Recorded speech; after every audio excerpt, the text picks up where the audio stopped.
Hey everyone, welcome back to another video. Today I'm going to be going over the most recent episode of Friday Night Smackdown from August the 7th. I didn't watch it, so I'm rewatching it right now, and I'm going to be doing my clips, talking about the segments after they're done. So yeah, I'm about to start watching it right now, but yeah, that's basically it. So let's get things started. Okay, starting off with the opening segment. The opening segment was in three parts. It was Cody Rhodes, CM Punk and Cody Rhodes, and then Kevin Owens and CM Punk. Cody Rhodes opened the show, called out Randy Orton for a match, and it never really happened. So yeah, then CM Punk came out after Cody was skeptical about Punk either knowing or not knowing that Randy was going to return on Saturday.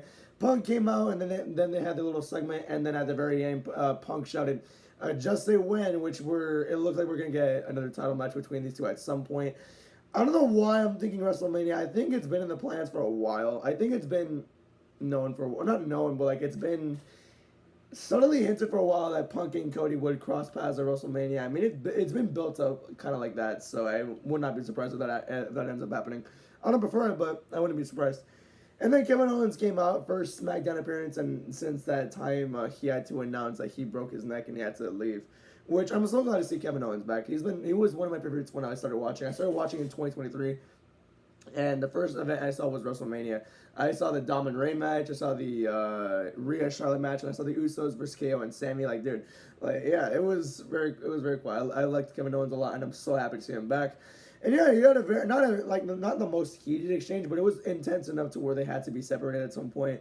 Got up to the point where Owens called the CM Punk a piece of shit, and then that's when it got a little bit heated and they got separated. But I liked how they handled that segment. It was very cool, and I like how they did it in three parts too. So yeah, pretty cool. Pretty cool for the main event scene, by the way. SmackDown.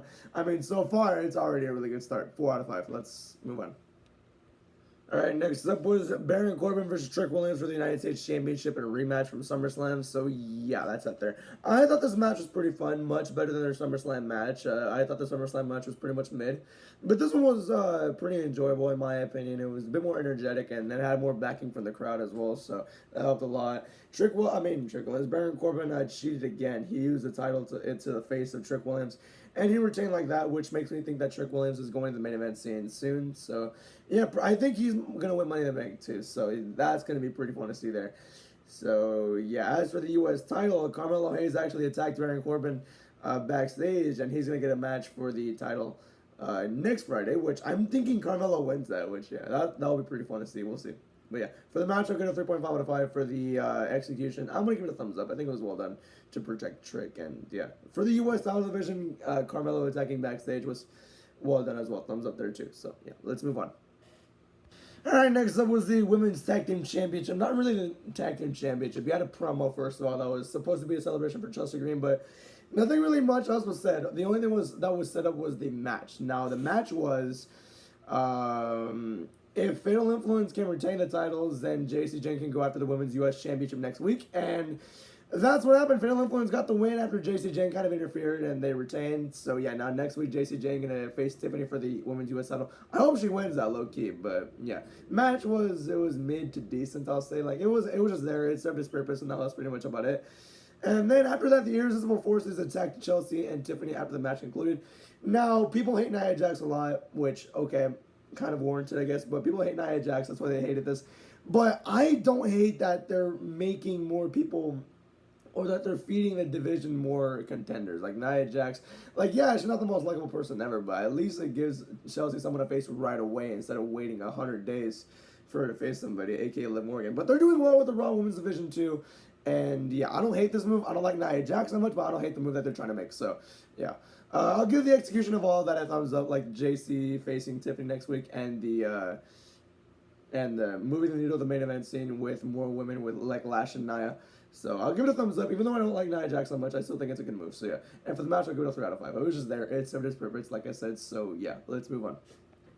Next up, Randy Orton and Cody Rhodes in a very heated and intense promo segment. Yeah. Back to WrestleMania 42.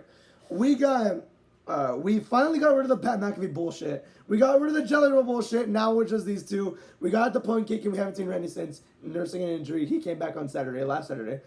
And RKO Cody Rhodes igniting the feud that we really wanted to see on the Build to Mania. But now we can still see it. Doesn't matter where we're going to go now, but we're finally seeing just these two with each other, which is awesome to see.